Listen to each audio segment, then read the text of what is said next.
I think what I'm talking about is how correct economic theory can lead to incorrect policy proposals. And I'm going to start out with economic theory. I assume some of you are econ students and have heard this before, but you'll have to put up with hearing it again. And then go on to the problem in using this theory to actually advocate policy. And we start with the basic problem that all societies face, and that's a coordination problem. That in order to achieve much of anything, you need to get millions of people to cooperate. The sort of the classical version of this called iPencil, which is a story pointing out how many people it takes to make a pencil, because no one alive knows how to make a pencil. Why is that? Well, to make a pencil, you need wood. To have wood, you need to cut down trees. To cut down trees, you need chainsaws. To have chainsaws, you need steel and gasoline and a whole bunch of other things. To have steel, you need steel mills, which follow the list down, and it's literally true that nobody knows how to make a pencil, that it depends on somehow coordinating the activities of a very large number of people. And this is true for most things we do. You can imagine a very lucky Robinson Crusoe surviving by himself, but he's going to survive at a pretty low standard of living by our standards. And it's pretty clear that if you did not have ways of coordinating the behavior of very large numbers of people, you could not support a world population anywhere close to the population we actually support. And there are basically two classes of solution to the coordination problem. There is the obvious solution, which is the one that doesn't work, and there is the non-obvious one that does. And the obvious solution is central command and control, right? The obvious solution is that there's some authority who says, you cut down the tree. In order for you to do that, you mine some iron ore, and you mine some coal, and you put them together in the following fashion, and so forth. And that form of coordination works for very small groups. If you think about a football team, or maybe even a club at a college. But it doesn't scale very well. That if you imagine trying to use that mechanism, not for 6 people, but for 100 million people, you're funneling a whole lot of information through a tiny gap through the mind of one person or a committee of people. You're losing a lot of the information on the way up and on the way down as you funnel information up and commands down, and the result is Stalinist Russia. That's an example of an attempt to run a society on that basis. It probably survived only because a lot of it was actually running through the black market on a different basis, and it worked very poorly. The alternative method, and the one that does work, is some decentralized system where you somehow divide up the problem so that each person makes his own decisions, and yet it's in the interest of each person to make about the right decisions to get the coordination that makes everybody better off. And the sort of standard way of doing that is something along the lines of private property and trade. I say along the lines because you can imagine a range of different legal systems that have this basic characteristic. And the problem with that is that in order for it to work, you have to somehow set up the system or set up the rules of the game or the laws of the society in such a way that the decision it's in my interest to make in terms of my interest is about the decision I ought to make in terms of everybody's interests. So if we could somehow structure the world so that when I do anything, when I make any choice, I bear all the costs and receive all the benefits, then the result will be that if total benefits are larger than total cost, it pays me to do it. And I should do it because for the world as a whole, total benefits are larger than total costs. If total benefits are less than total costs, I don't do it and shouldn't do it. And you then have a perfectly functioning decentralized system.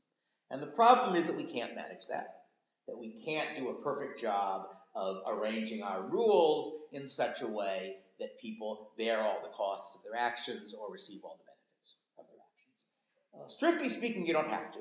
It's enough that we get the difference between costs and benefits right. We don't have to get the actual numbers right. So if we could somehow structure it so that I always bore 90% of the costs and receive 90% of the benefits. If 90% of benefits minus cost is positive, then benefits minus cost is positive. That's fairly straightforward arithmetic. So that would do it as well. But even doing that is pretty hard. Right? And the standard way this problem is put in economics class is in terms of what are called externalities. So we imagine that I'm making the steel that's going to be used for those chainsaws that are cut down the tree to make the pencil. And in order to make the steel, I've got to hire workers. Well, that's all right. I've got to pay the workers enough so they'd rather work for me than do anything else they could do, so I'm not imposing a net cost there. When I make the steel, I sell it to people, and they're going to have to pay. They're not going to pay me any more than it's worth to them. So if the amount I can sell it for is larger than the amount it costs me to make it, both it's profitable to me and it's a net benefit to the world. But there's a problem. And the problem is that I don't have to pay for the effect on the air downwind of the sulfur dioxide and other unpleasant things I'm putting into the air.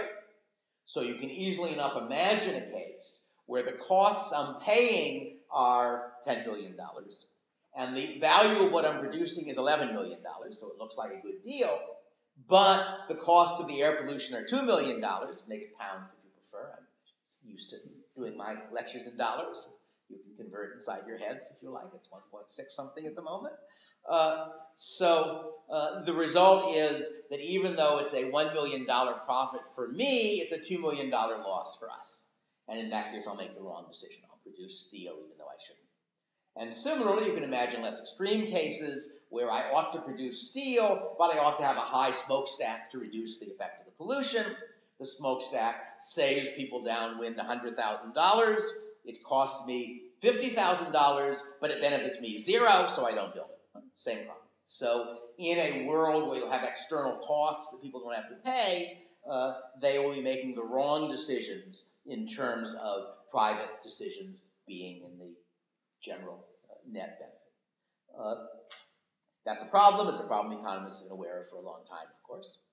And roughly speaking, there are three different approaches to solving it. The first one corresponds to the first way of solving the coordination problem. That is to have some authority who says, you mayn't build a steel mill there because we've calculated there's a net $1 million loss allowing the air pollution. You can build a steel mill there, but we'll require you to have 100-foot tall smokestack because we've calculated that's the right way of doing it, and so forth and so on. And if you had an omniscient and benevolent regulator, that method would work. But if you try to think through first how much you have to know in order to actually make all of those decisions, you're back with something very much like the attempt to solve the coordination problem by central authority. In addition to which, not only do we have a shortage of omniscient regulators, we have a shortage of benevolent regulators. And if you have the ability to give orders to steel companies, it's going to be very tempting to tell a steel company that contributed to the re-election campaign of the person who put you in office as a regulator that he's free to do whatever he likes. His competitors, on the other hand, have all sorts of restrictions on them. Similarly, even if there's no corruption in that form, it might be tempting to say, well, this regulator slipped me 10,000 pounds quietly, so I'll give them permission to do what they want. That one didn't.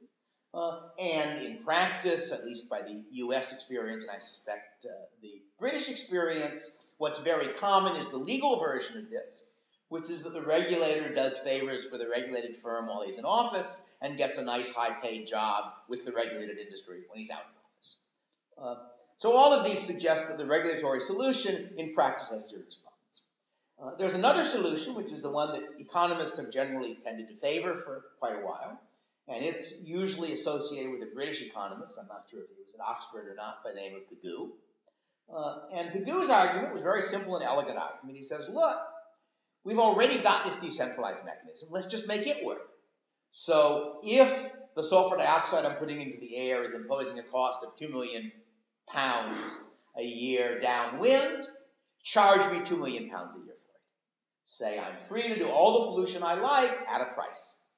And if the person who is imposing the externality has to pay a so-called Pigouvian tax, an effluent fee in the example of air pollution, which actually is an accurate measure of the damage done by his externality, then he'll make the right decision because he will now include in his costs that extra 2 million pounds as well as the cost of his iron ore and his labor and so forth. And so now, if it's in his interest to do it, it's in our interest to do it. And that's Pigou's basic solution.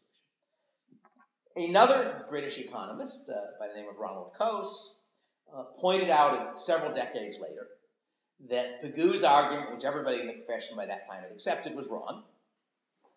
That Pigou was making a fundamental logical mistake, several of them actually, but this is only discuss one, that being that he was regarding the cost of my air pollution on your breathing as something due to me. But really it's due to both of us. There would be no problem if I wasn't putting out the sulfur dioxide, and there would be no problem if you weren't living downwind from the sulfur dioxide. And Coase says, that means we should really think of it not as an external cost produced by me, but as a cost jointly produced by both of our decisions. And you can imagine cases, perhaps the air pollution downwind isn't a good one, but you can imagine cases where the lowest cost way of solving the problem is not to stop the, quote, polluter from polluting, but to stop the, quote, victim from being a victim. So if you imagine that we're talking not about air pollution, but about noise pollution, and there's an airport, and planes are landing over the airport, and there's some nice fields underneath the airport with cows grazing in it that occasionally are irritated by the noise, and someone decides to put a housing development there. And having put a housing development there, he then sues the airlines on the grounds that their noise is imposing an external cost on the people living in his houses, and therefore they've got to stop making noise or come in very high or modify their airplane. It's quite likely in that case that the lower cost avoider would actually be not the airlines but the housing developer. He should have left the cows there and built his housing development somewhere else. That was part of Coase's argument. Another part, and it's worth reading Coase's article, The Problem of Social Cost, which is probably the most cited single article in economic analysis of law. But another point he made was that if people can transact with each other, you don't need a externality, a Pigouvian tax. All you need are well-defined property rights. Because if it's clear whether I do or don't have the right to put out sulfur dioxide from my steel mill, if I do have the right, and I could prevent it by spending 10,000 pounds on a high chimney, and it's doing 100,000 pounds worth of damage downwind, the people downwind will offer to buy me my chimney and give me a little extra money to throw in. I'm better off, they're better off, it's solved. Turn it around, if I don't have the right to do it, if the people downwind have the right to enjoin me from polluting because it's a violation of their property rights, but if the damage to them is small and the advantage of having a steel mill there is large, I will buy from them sort of an easement, I will buy from them their consent to have me put out the pollution, and again we get the right result. So that gives what's sometimes called the Coase theorem, which is that in a world of zero transaction costs, you will get the economically efficient outcome whoever has the initial rights. Now, Coase, of course, realized that we don't live in a world of zero transaction costs, that to apply that particular approach to solving the problems of air pollution in Los Angeles requires all of the people who breathe in Los Angeles to bargain with all the people who drive in Los Angeles, mostly the same people, of course, to bargain to an appropriate restriction on driving to not put out too much air pollution and so forth. That's not going to happen. So the sort of bottom line of that is that Pigou's argument is right for those cases where A, we know which side is the lower cost avoider, and B, where transaction costs are high enough so they're not going to be able to bargain for the right solution. But it's wrong in some other cases.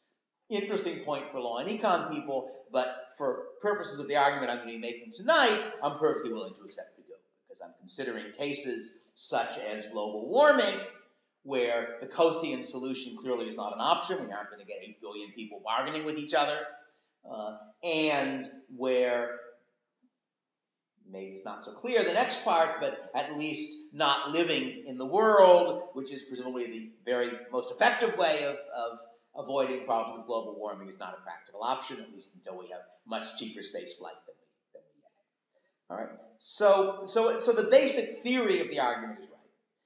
And then let's think of a few examples in the world that now exists, where people argue there is a negative externality. I should say you can have positive externalities too, where you reverse the argument and now you want a subsidy instead of a tax on Pigouvian grounds. That's where I'm producing a benefit I'm not collecting instead of a cause. So let's look at a few of the real-world examples. And I want to start with one which was actually the subject of my first piece of published economics, and that's the population issue. Because this would have been about 1971 or so, about 40 years ago. And it was very widely held then that one of the great problems of the world was overpopulation, that the reason why poor countries were poor was there were too many people in them, and that something had to be done about it. And obviously something you could do about it, I'm not sure if any country did, would be to have a tax on having children. But China did try the regulatory approach, which was the one-child rule, to make a rule with some exceptions that each couple could only have one child in order to hold down their population. I should say there have been earlier cases where countries reached the opposite conclusion. We thought there was a positive externality from having a child, that they were worried about not enough people. And this is a worry which is reappearing, as you probably know, in Europe at present for various reasons, and therefore had bounties, and that has happened not uncommonly to have a child with bounty. So in both of these cases, you're having in one case the regulatory solution, in one case the Pigouvian solution to a supposed problem. Another case, which is pretty familiar, is air pollution. And there, I don't know what the rules are here, but at least in the U.S., there's an Environmental Protection Agency which makes various rules which amount to the equivalent of my high smokestack thing. And there's been a good deal of criticism that which rules they make. One fairly well-known example is that in regulating sulfur dioxide, they made a rule which amounted to saying if a power plant was producing out sulfur dioxide, they had to have equipment that removed a certain percentage of sulfur from the stuff coming out, 80% or 90%. That sounds great until you realize that the alternative way of keeping down sulfur is to use low sulfur coal. Well, if you say whatever coal you use, you've got to remove 90% of the sulfur dioxide coming out, there is no longer any advantage to using low sulfur coal. Oddly enough, senators from states that mined high sulfur coal preferred the rule the EPA made to the rule they might have made, which would be a limit on the sulfur or Pigouvian tax on the sulfur. So there were problems of that sort. Finally, let me get to what's currently the big one, which I'll be talking more about in a little while, and that's global warming. And in the case of global warming, I don't know the details of the European situation, but in general, in terms of arguments in the U.S., you have had various arguments for regulatory restrictions. You have had a proposal made by quite a lot of economists for a carbon tax, in which you have a Pigouvian tax proportion to the amount of carbon you're turning into carbon dioxide and putting into the air. And you have something very much like a carbon tax with a different form, which is what's called cap and trade. Cap and trade is really a different mechanism for the same thing. What cap and trade says, roughly speaking, is we figure out how much carbon dioxide everybody produced last year. We decide we want to cut output by 10%. Everyone is allowed to produce 90% as much this year as last year. But the right to produce carbon dioxide is tradable. And there are various tradable carbon permits, as you probably know, exist among some countries at present. So I'm giving a much simpler version than the actual legislation which passed the House but not the Senate in the U.S. But the simple version would be everyone has the right to put out 90% as much, and the right to put out a certain amount of carbon dioxide is a marketable thing, like a piece of paper.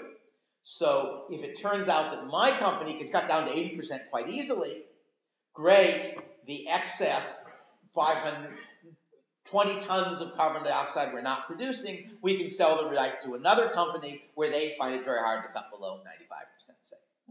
And if you think about the economics of that, you will see that in most respects it looks just like a carbon tax.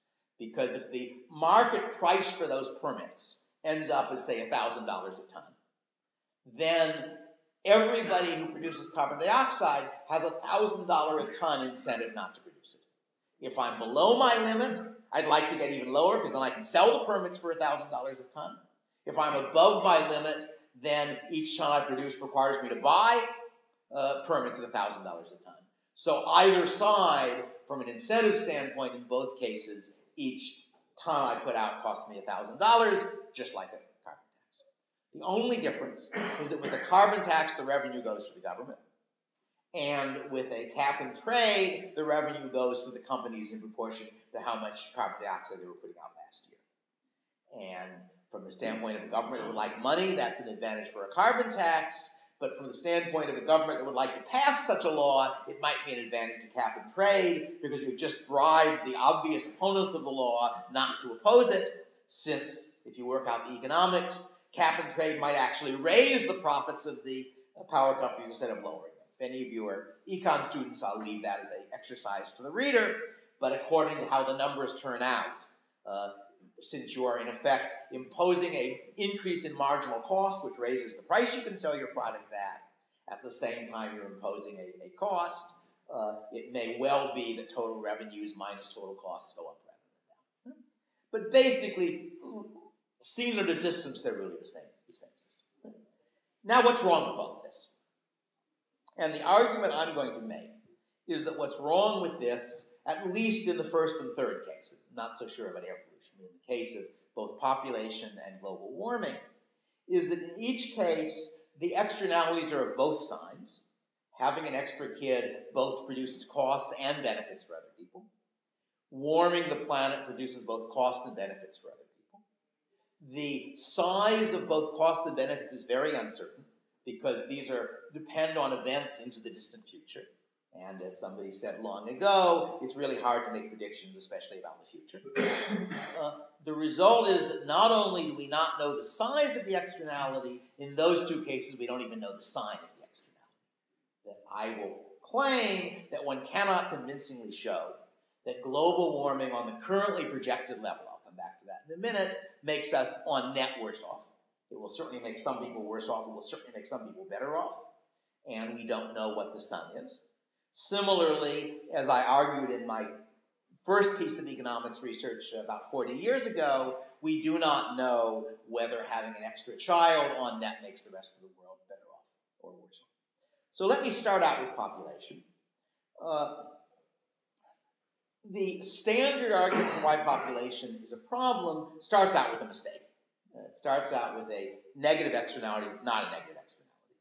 And this is the very intuitive and plausible argument. It says, look, if there are more people, then there's less of all fixed resources per person.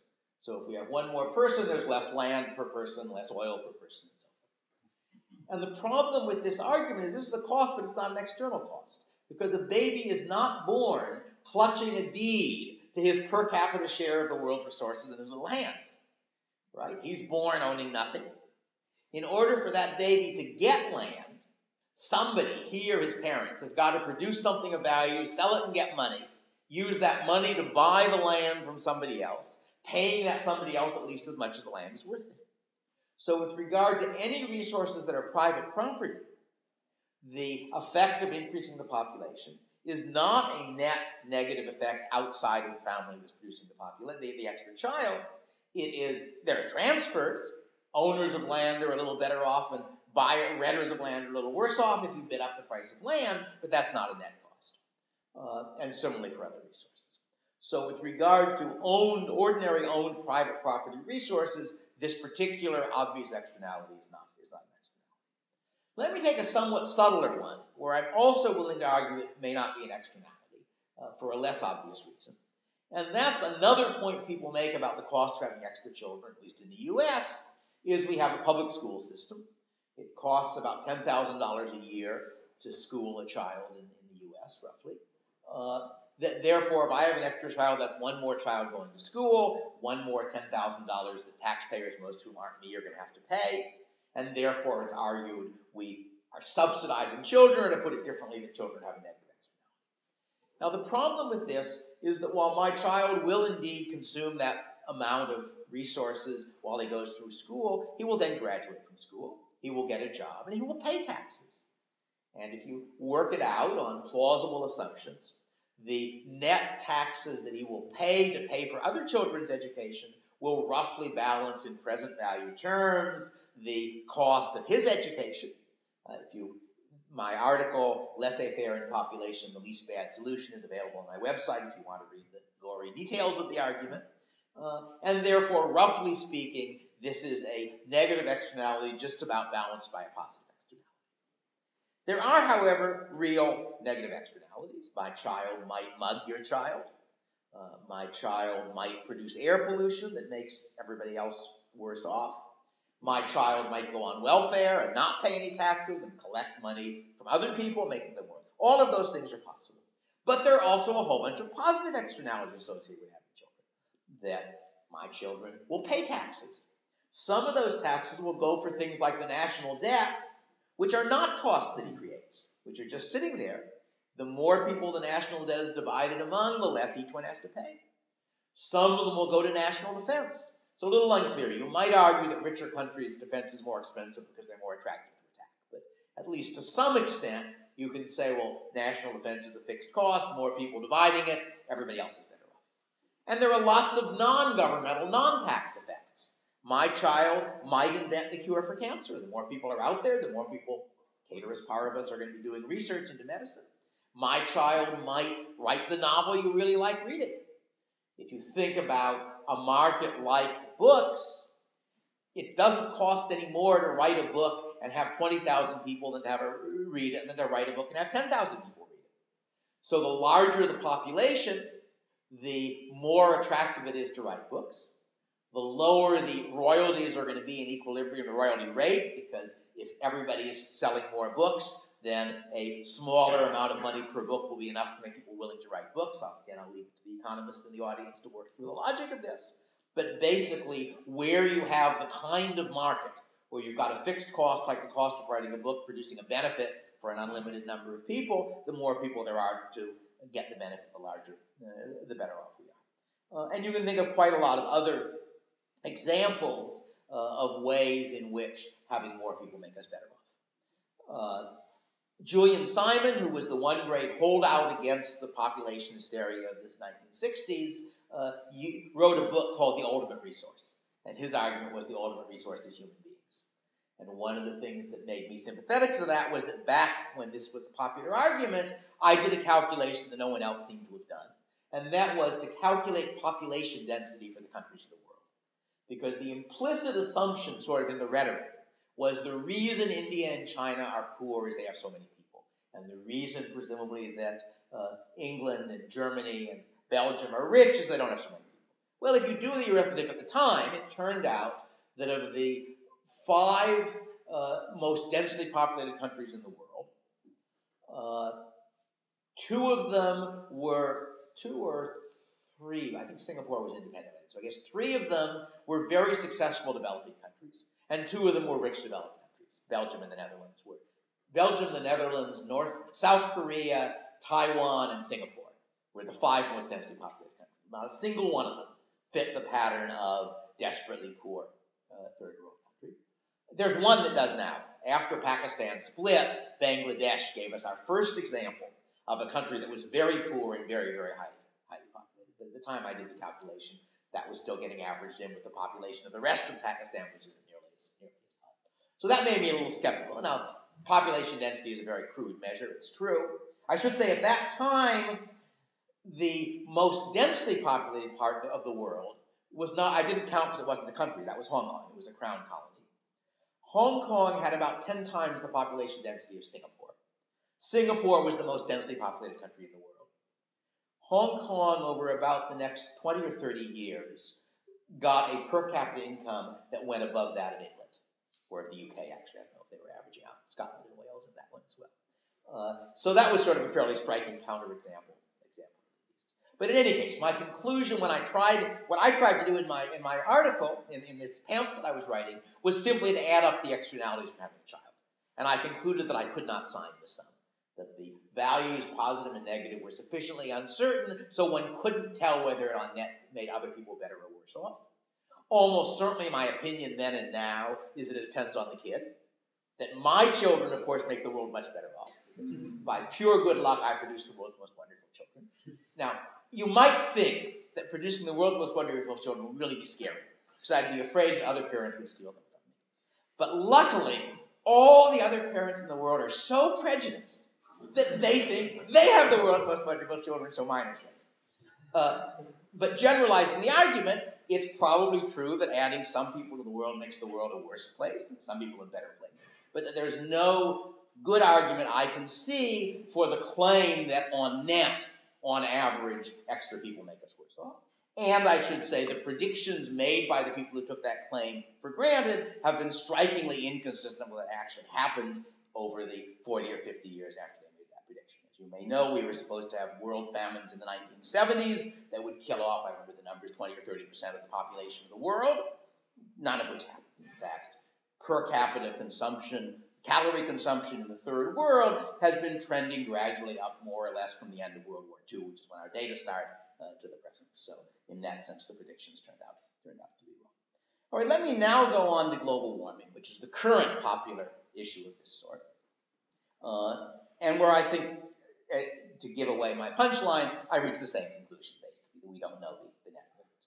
Now, I am not an expert in climatology. I've read various bits of the arguments of both sides on this stuff.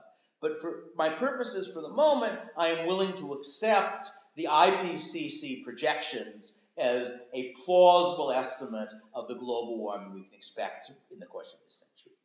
And roughly, they call them projections, not predictions, because the predictions they were making in the earlier reports, although they were enough so that they thought we had to do something, were low enough so that they made alarmists uncomfortable, and so that's my theory of why they call them projections now instead.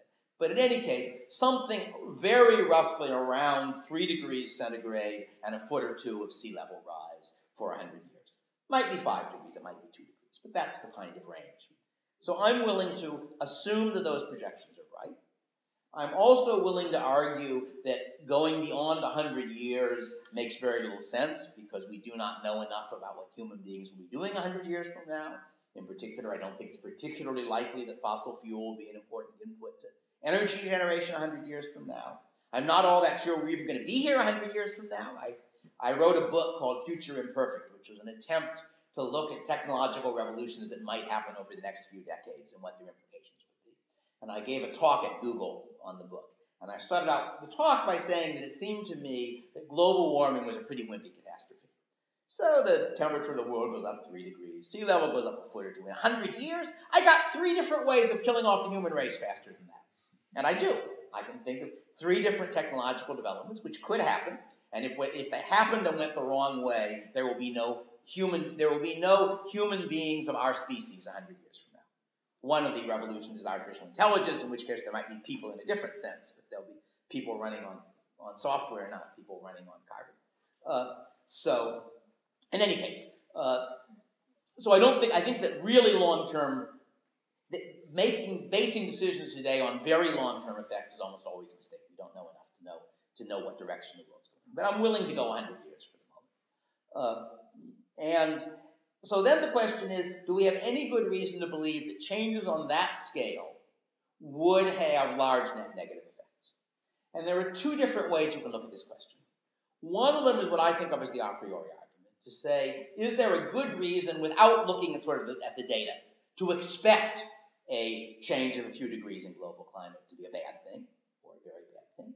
And then if the answer is no, and I think the answer is going to be no, if you try to actually look at each of the effects, at sea level rise and various other negative effects, but also at positive effects, is there a good reason to think the sun is negative? I think the answer to that is also no. So let's start with the a priori argument.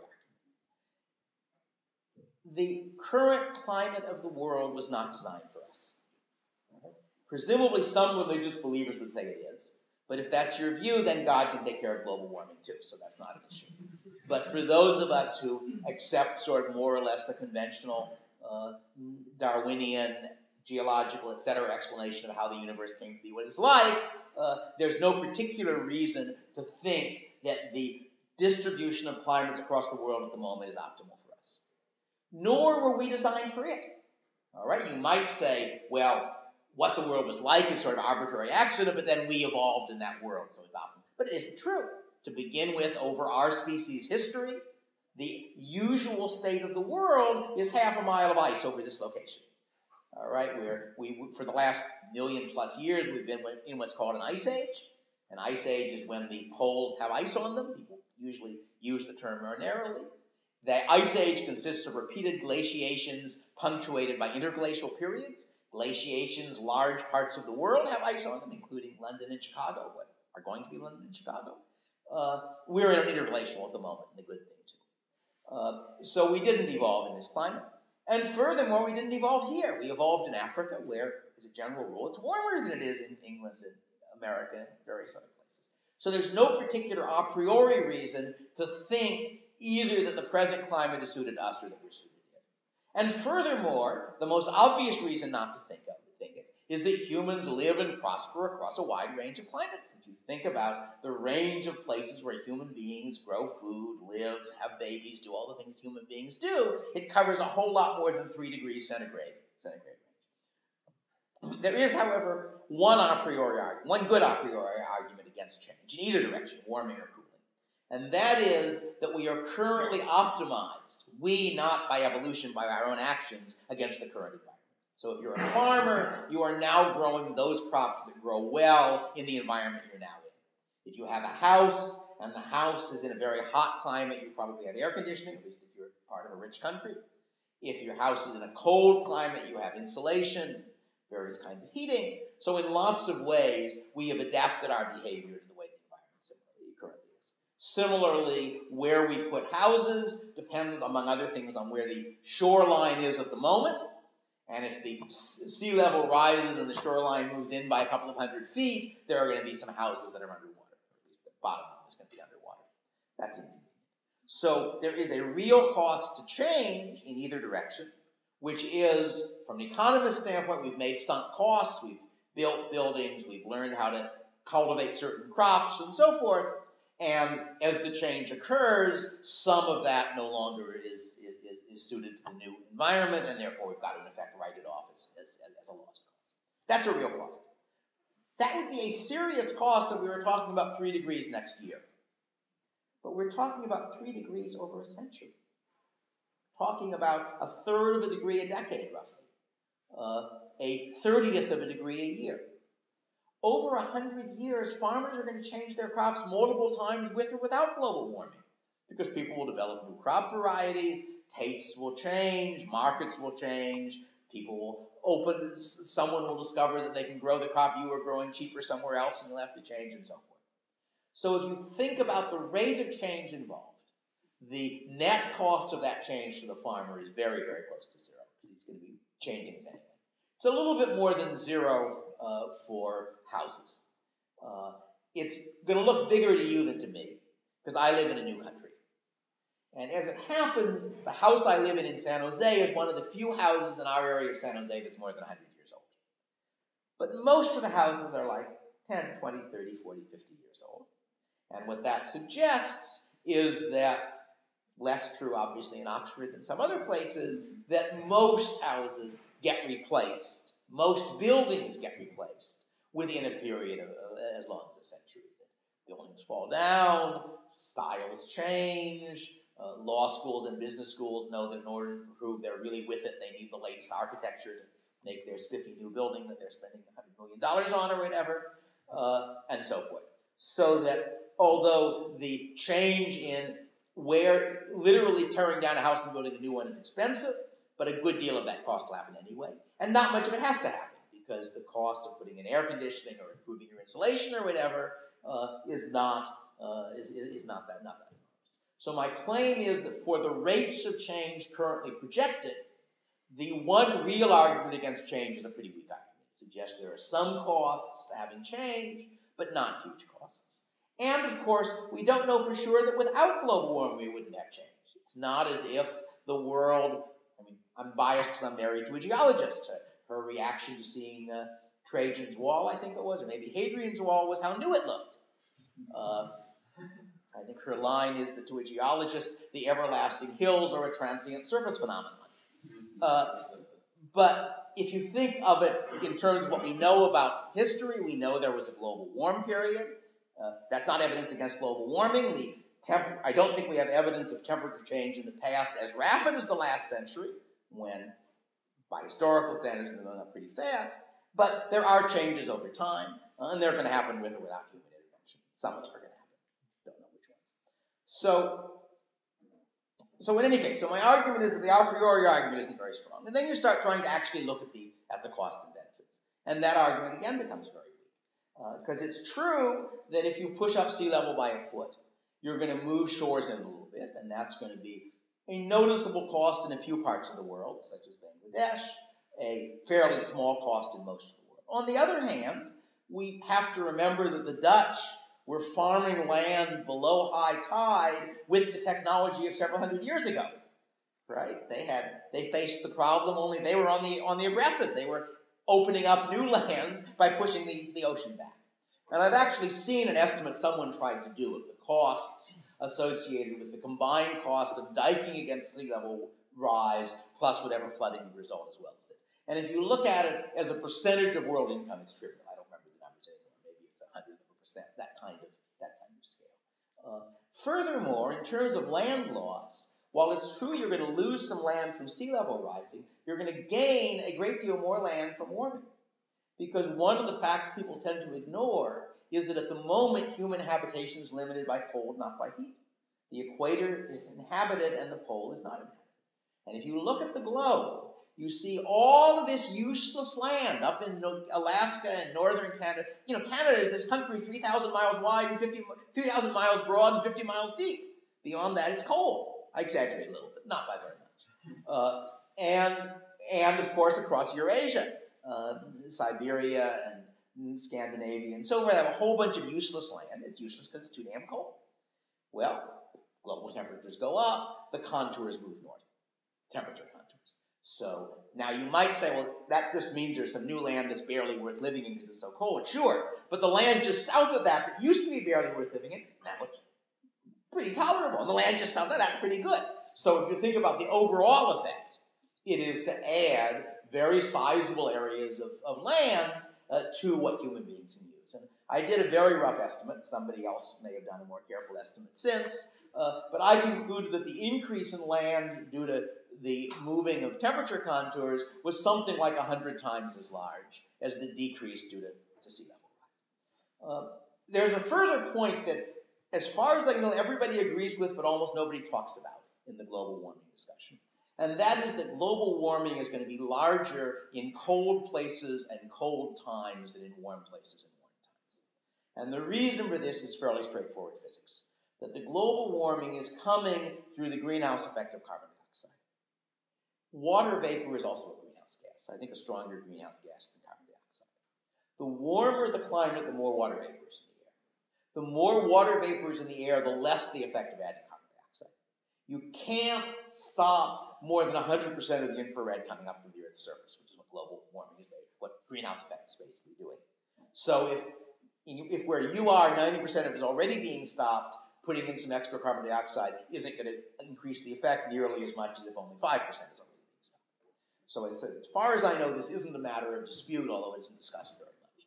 So that really means that my 3 degrees means something like 2 degrees at the equator and 4 degrees at the pole. I don't know what the real numbers are, but something that kind of effect. Well, as a general rule, warming is a bad thing in hot places and a good thing in cold places. And a bad thing in hot times of the year. The same thing works by seasons, by the way. You also get more global warming in winter than you will in summer for the same reason. So that means that the global warming is in some sense biased in our favor, biased in the direction of producing, in that respect, good effects rather than bad effects. So I think if you look at those arguments at least, they suggest pretty strongly that there will be large positive effects as well as negative effects. There's the negative effect I already mentioned. People will have to change the way they do things to some degree. On the other hand, there's another big positive effect, and that's a longer growing season. The warmer the climate is, the longer the part of the year during which you can grow crops, and in many parts of the world, that means the more food you get out. That one of the things people mostly don't quote from the IPCC projections is that for the first several decades, global warming increases food production rather than decreases it. It's only after that they're going to argue for various reasons that decreases it. So let me suggest then that we've got a general problem here, of which this is one example, and that is that where externalities exist with both positive and negative signs, and whether the effects are over a long enough period so that one cannot accurately predict their size, their scale, we cannot tell whether the net externality is positive. The result of this in practice is that if you start out believing that more people are a bad thing, or that global warming is a bad thing, you then do a calculation in which you make a generous estimate of the negative effects and a conservative estimate of the positive effects, and you miss some of the positive effects, so you're not really looking for them. And you say, aha, objective proof, global warming makes such and such an amount or so. If, on the other hand, you like global warming, you do exactly the same process in reverse, and you end up concluding that global warming has good effects. And I've got a real-world example of this. There's an economist named Nordhaus, who, unlike me, is an expert in global warming. That's sort of been his specialty. And somewhere on the web, I came across a treatise of his. It's probably a few years old, so I don't know if it's his current view or not, in which he was analyzing global warming and the economic effects of global warming. And a rough summary of what he says is, if you only look at clearly predictable effects, you don't justify any serious efforts to stop global warming. You do not get large negative. I think he probably thought there were negative effects, but you do not get large negative effects.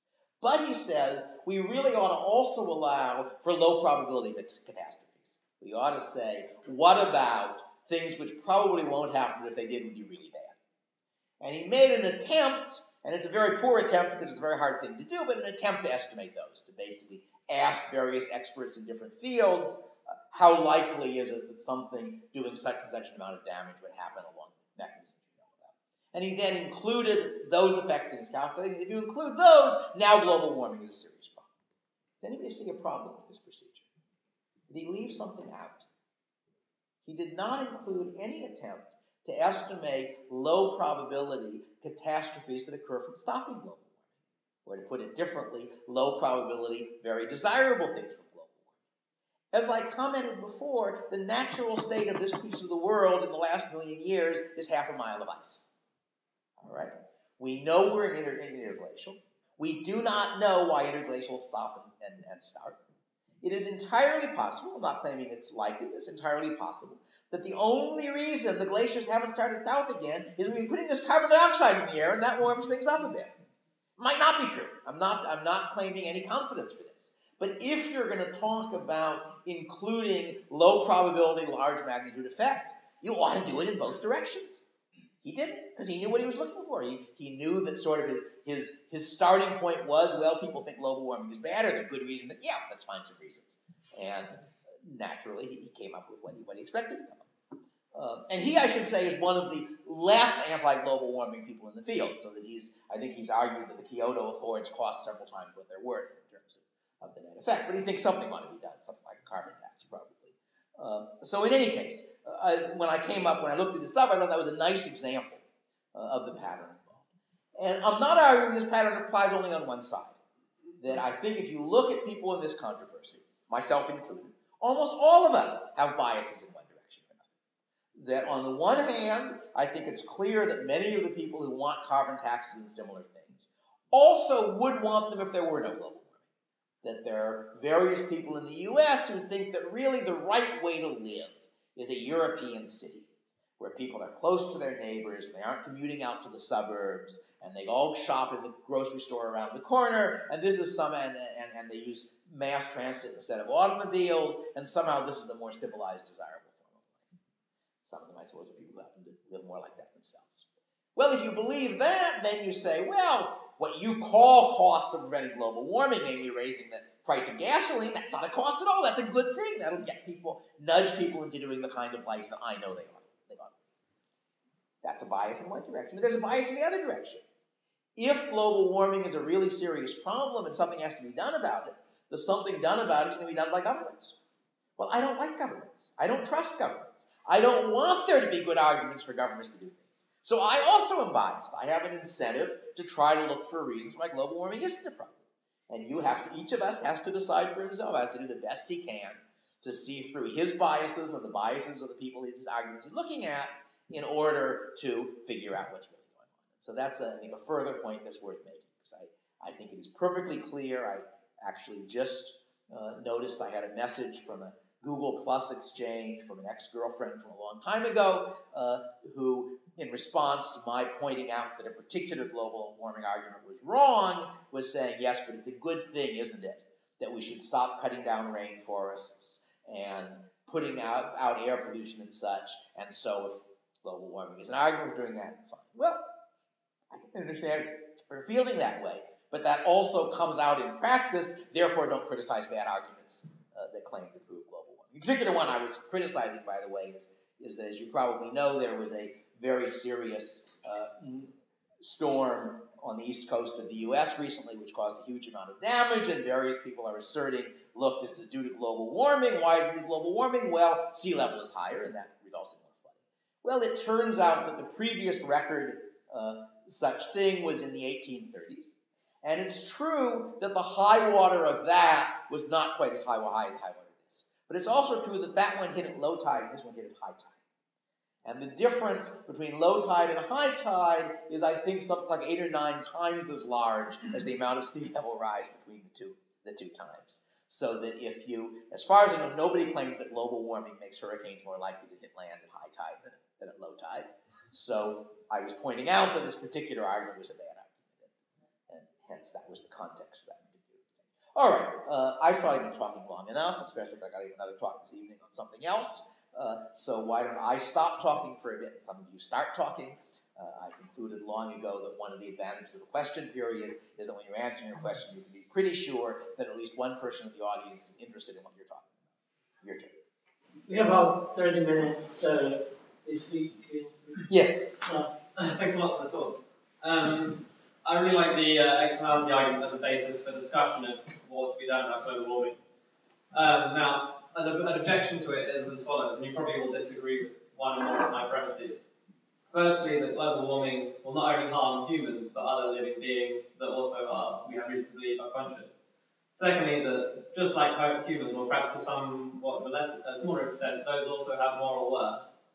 And thirdly, that it's therefore our moral responsibility to prevent harm being done to those beings as well as to ourselves. And insofar as all those three premises are true, the externality argument only takes into account the effects on humans is serious underestimating the true negativeness of the externality. It might well be a misestimate, but I'm not sure why you predict that it's an underestimate, because you're taking it for granted that the effects are negative. Yeah, that's my first premise. So perhaps I would have thought that it is true not only for human beings, indeed it's even true more for things other than human beings, that warmth is a bad thing in hot places and a good thing in cold places. Because other than human beings, other people don't have heating, air conditioning, and garments. So I would have...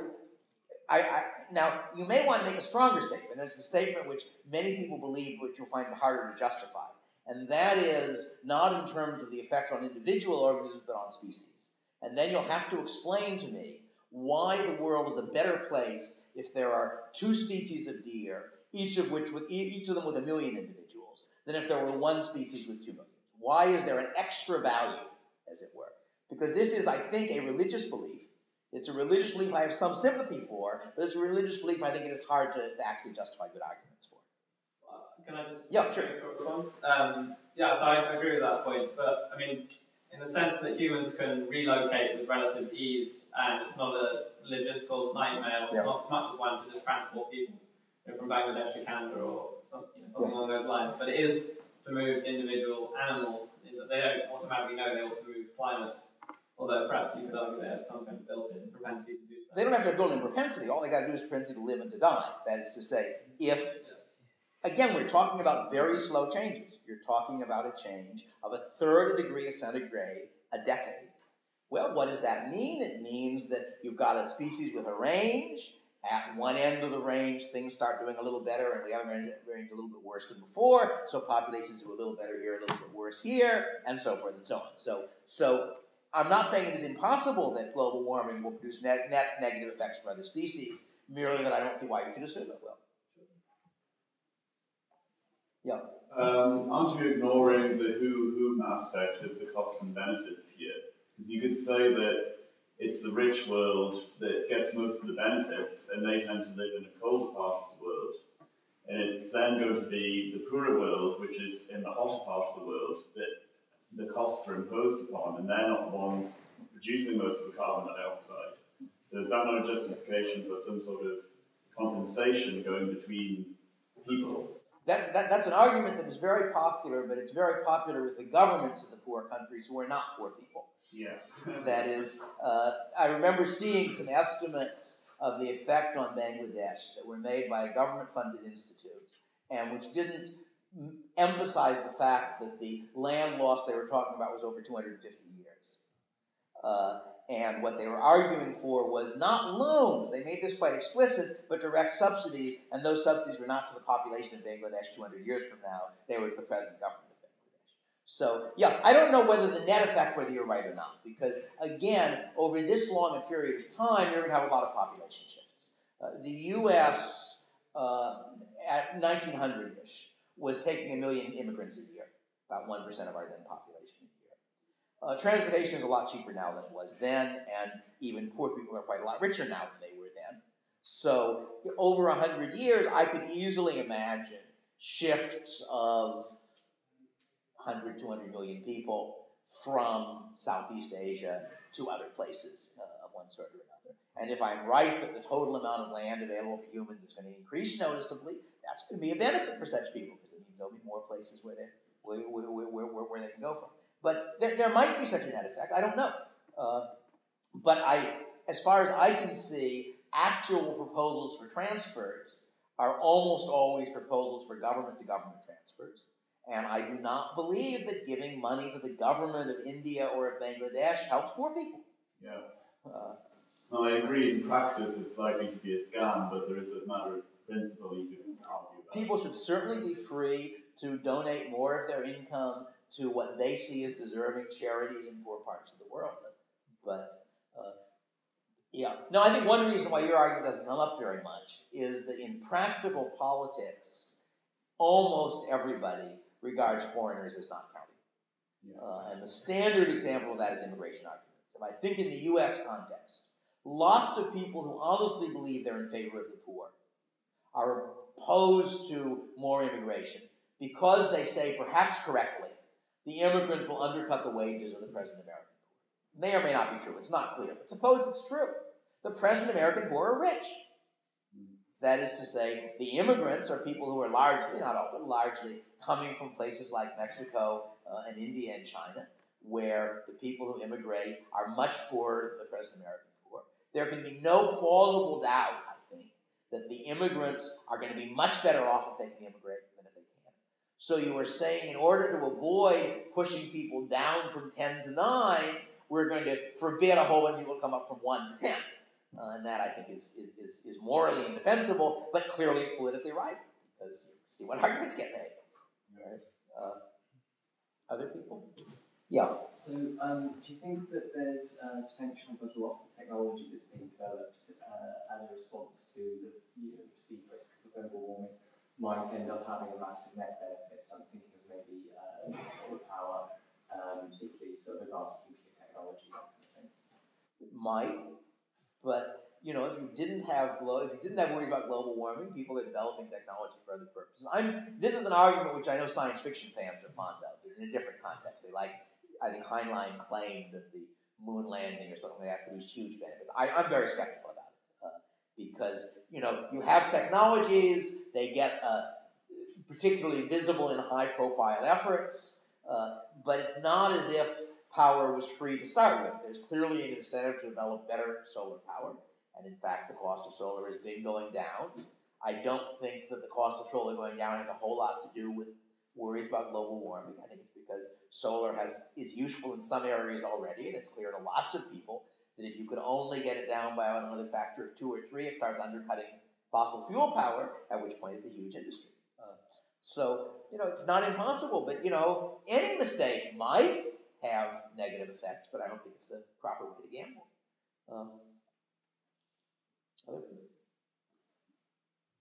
Nobody persuaded everybody already. That's terrible. Yes?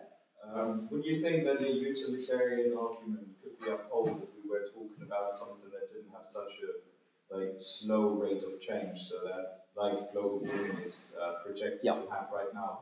Because then obviously we would have the problem. I personally subscribe to non-aggression.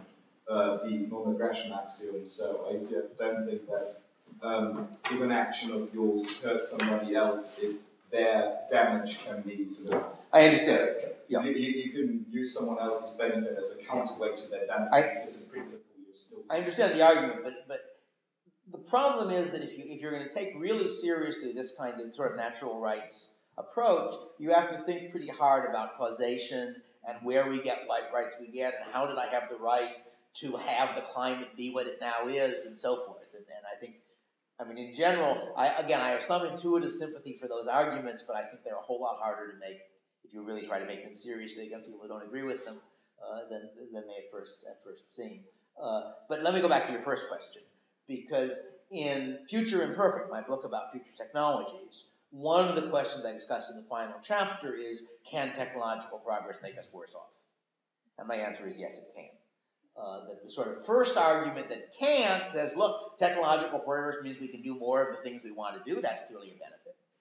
The problem, as I see it, goes back to my discussion of the coordination problem at the beginning of the talk. And that is that we only have one solution to the coordination problem, basically, which is basically private property and trade. And whether that's workable depends on facts of reality. Depends on whether the actual effects of people's actions are either mostly short enough range so that I'm only damaging my own property, or at least easily enough measured and sort of judged so that we can use things like tort law and contract and such to allow for my effect on others. That's a contingent fact. Technological change might mean that most of the things I want to do have very large, widespread effects, in which case we go from one solution to zero solutions, and that's not an attractive outcome. So I actually offered global warming as an example of the kind of problem for which, in principle, there isn't a solution. And I said sort of in passing, I didn't think this particular one was very serious, but it could be. There's no logical reason why it couldn't be. And the reason we in practice have no solution is that the governmental solution breaks down in two different ways. First, we have no mechanism known of getting governments to act in the interest of the people they rule. That's part of the reason I'm an anarchist. And second, even if we did, it's not only a public good externality problem at the individual level, it's true at the national level. There are lots of different countries. Why should China, which is finally, after thousands of years, it's getting this population of 2 billion people out of poverty, why should it sacrifice to save Bangladesh? And yet, not burning coal, which is its cheapest source of power at the moment, is a serious sacrifice that will slow down or stop the dramatic progress that China has been making in the last few decades. So even at the national level, you have the same problem. So I know that's why I'm putting it as going from one solution to zero solutions, because the top-down solution doesn't work at all well. So yes, no, it could be a problem. The problem, in a sense, with the argument you really believe in instead of the utilitarian argument, is how you discover, as it were, what is the status quo we're entitled to. Suppose, for example, that absent global warming, we'd have another glaciation. Does that mean that every time I pump carbon dioxide into the air, people who live in northern areas owe me money? And that they're being skinflints for not paying what they deserve? I'm not convinced it would be true even if we knew that was the case. And causation is a really complicated problem. I mean, for anybody who's curious enough, my book, Law's Order, which is an economic analysis of law book, is on the web, and I have a discussion of various cases where but-for causation works very badly. But-for causation is saying, but for my doing this, it wouldn't have happened. My favorite example of this is, I meet a friend in the street, we stop to chat for a minute, he walks on, a safe falls out of a high window and onto his head and crushes him. Did I kill him? Well, if I hadn't stopped him to talk, he would have been 15 feet farther along in the road, the safe would have missed him. But for causation, I killed him. And yet it doesn't feel to me like I killed him. Now, you can say, if you're a natural rights libertarian, but he chose to stop when I talked to him, I didn't force him to stop. But still, if you think about it as causation, there are lots of cases the global warming, I didn't force anybody to do anything, I just did things. So I think it's harder than it at least seems to make these arguments in a satisfactory way. Other people? Yeah? I have an argument about population control. Sure. So what if we were able, using genetic data, to predict with a good degree of certainty that someone was likely to produce children that would then go on to cause negative externalities? Yeah. I actually don't think that's a science fiction proposition. It's probably possible already in certain cases. Yeah, probably not yet, but will be. You could argue for certain diseases, people are going to produce negative externalities. But they aren't really doing the negative externality. The negative externality occurs only because other people feel obliged to take care of them. Yeah, okay. It's a cost, though. And, but that's a little bit tricky, because are you really going to... Suppose we weren't talking about producing children. Suppose the question is, should I be allowed to destroy my life with drink? All right, something you've worried for a long time. And suppose you say you shouldn't be allowed to. I say, well, it's my own life. And you say, yeah, but if you destroy your life with drink, I'm going to feel obliged to feed you and take care of you. I say, well, that's your problem. You say, no, you're imposing a negative externality. I'm going to be unhappy if I don't do that. So are you really willing to count that kind of externality? Because if you do, you've got a real problem. Because at least as a libertarian, you have a real problem. Because the next thing they're going to say is, well, look, you say you've got a right to smoke marijuana. But I believe that smoking marijuana is terrible, so your smoking marijuana imposes psychological costs on me, so I can therefore forcibly stop you. Judge Bork, who was a prominent figure in the U.S., who there was a big controversy which resulted in not getting appointed to the Supreme Court. And I like to say that Bork is the only Supreme Court candidate I know of who has publicly explained why he was not a libertarian.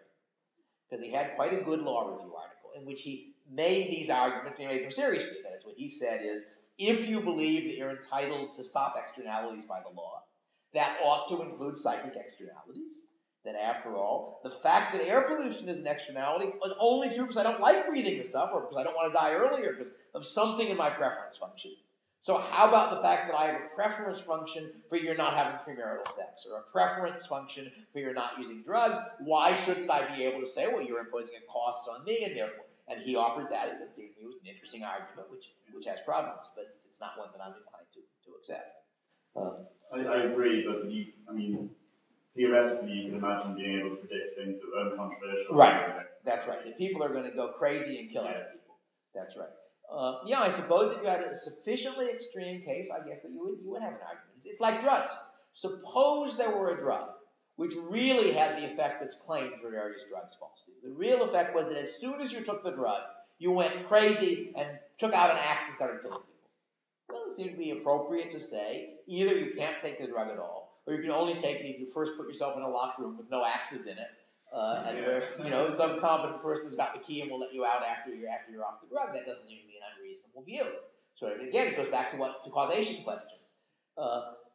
So I guess if you really knew that having a certain kind of baby, that baby would inevitably grow up to be a mass murderer, that would be an argument for preventing it. But I don't think it's very likely. Wouldn't you just need a negative expectation, though, if you're thinking about it? I understand. You would have an economic argument for a negative expected value, but I find it hard to imagine good institutions that would do it, especially because if you really have technology that good, we'll have technology that will let that same set of parents choose to have a different child. Let me give you, entirely off the present topic because it's interesting. Robert Heinlein, in one of his first and least good novels as a story, has a very ingenious idea for what I like to describe as libertarian eugenics. And the idea is not controlling what children people can have, but letting parents control among the children they could have which ones they do have.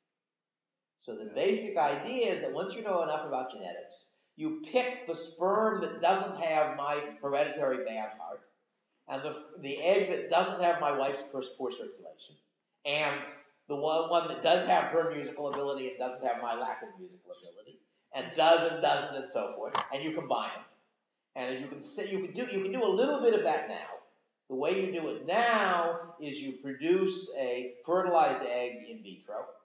You take it to the 8-cell stage. At the 8-cell stage, apparently you can remove one cell without damaging the pre-embryo, or whatever they call it. You take out one cell and you analyze it. If it turns out to be carrying a very serious negative genetic effect, you throw out that embryo and start again.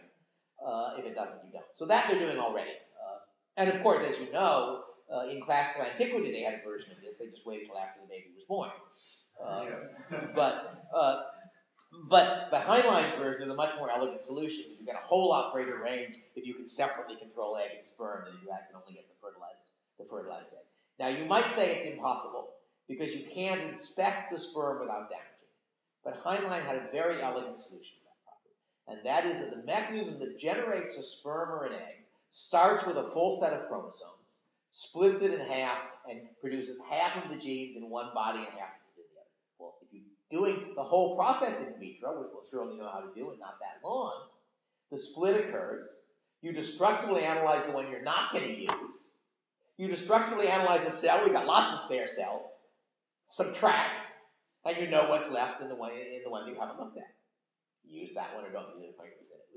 I don't know if Heinlein thought the idea of himself. That's further evidence he was a genius. I think he's writing evidence of that as well. He may have borrowed it from somebody else, but it's a really lovely way in which you could use the technology to eugenically improve the human race without restricting anybody's freedom at all. I think that's a good general point in that you can often have an externality argument. You say, well, we need the state to come in for this.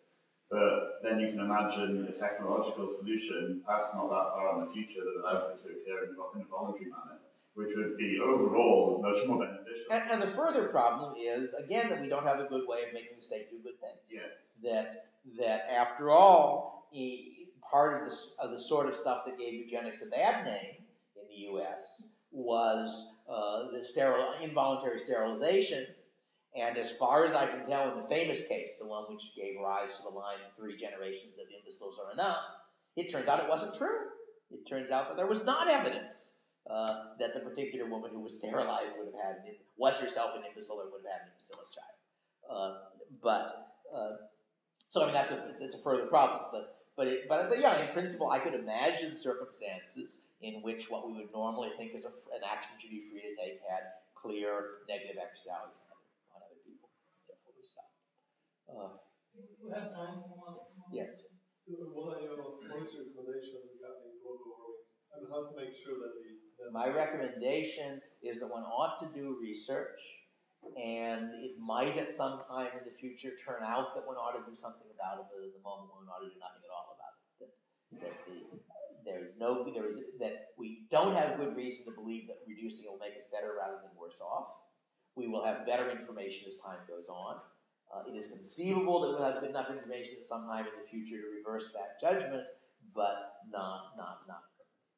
I think there's no way how to make sure that that effect is positive. We don't have a way of making sure that effect is positive.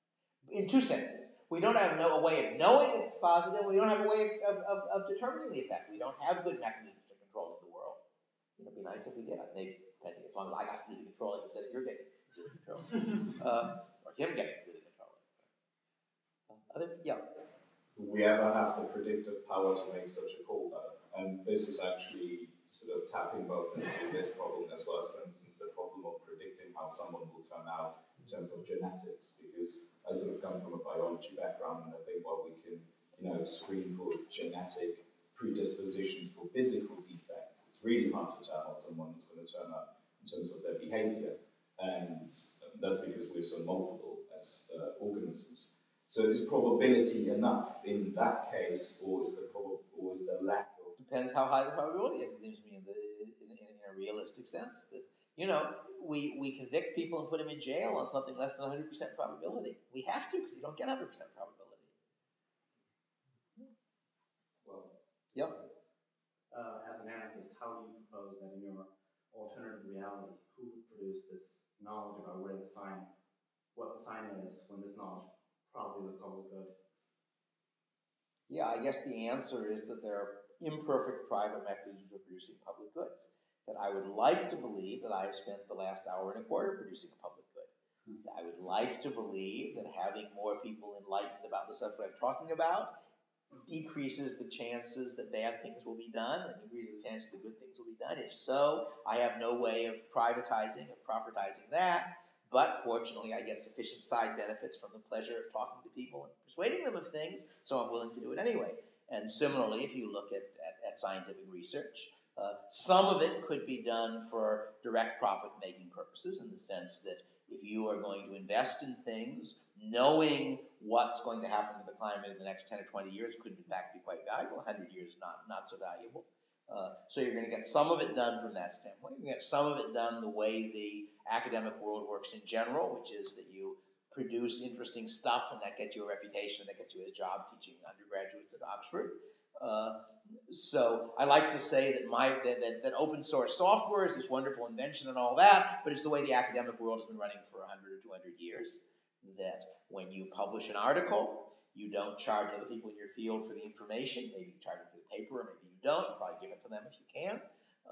And it's an open source system, and that if you publish your conclusions and refuse to give people the data you base the conclusions on, nobody believes you.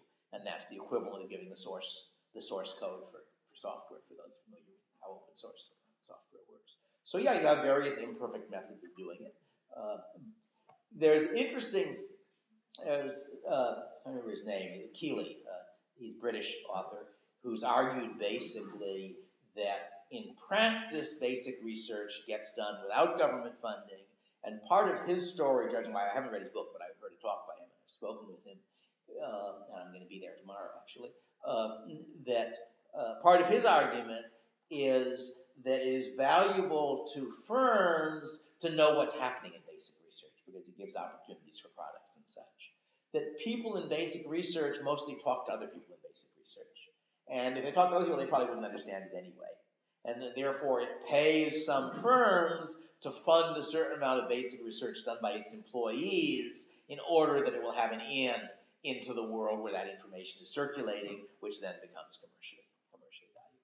Just as, of course, part of what makes open source software work is that it pays a firm to hire a programmer who is also one of the developer of some important open source software they use, because if he asks somebody else in that community to do him a favor, they'll do it, because he's an insider in that particular one. So that's one of the, there are a bunch of ways in which public goods get produced, and I think economic theory correctly tells us that we can't count on the market producing any public good that's worth producing.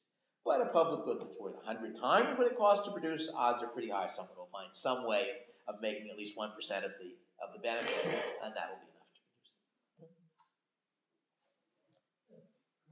Can I ask one more question Sure. regarding probability? I know you subscribe to polycentric law, and actually so do I. Yeah. Do you personally have a preference, let's say, for outlawing driving under the influence? Which I don't, because I think it's only harming someone if I actually, as long as your action doesn't cause the damage. This is the distinction which I discussed in Law's Order as ex ante versus ex post enforcement. Do you prevent bad things by saying if the bad thing happens, we will punish you for it or charge you damages? Or do you prevent bad things by saying you aren't allowed to do the thing which causes the bad, which might cause the bad thing? And as a matter of economic theory, there are advantages to both, and you can imagine cases where one or the other works better. In particular, if the bad thing you're doing, for example, has a certain probability of killing 100 million people, we don't have a penalty to impose if that probability arises large enough to make you take those costs seriously, and therefore we don't let you do it at all, assuming that we knew enough to be able to stop you from doing it. On the other hand, the advantage of one advantage of the ex post method is that it mines your private information about probabilities, which we, the external people, don't have, by making it in your interest to take account of the risks you impose. So I guess in terms of the economics of it, any time that you can be adequately deterred by a damage payment, that's a better way of doing it. But if you can't be, maybe even can't be adequately determined by the threat, you'll be hanged if you do it, if it turns out badly, then there's some argument for preventing the ex ante. But I should also say that I don't think one can do the kind of clean, rigorous natural rights argument the natural rights people would like to believe in. I mean, I have a chapter in Machinery of Freedom, which is basically on that issue, and that there are just too many cases. First, we don't have a real derivation for natural rights, which is one of the reasons I prefer consequentialist arguments instead. Sort of my general view of how you persuade people of things, not sure it's right, but it's the policy I've followed, is to say, look, people don't disagree that much about what they want. That almost everybody wants a world where people are well-fed, happy, educated, a bunch of stuff like that. They differ in detail, but not in... If I'm right about my economics, socialism is a failure for everybody, not just for me. It not only doesn't give you a free world, it also gives you a world that's poor and sick and ignorant. Well, nobody wants that, or almost nobody wants that.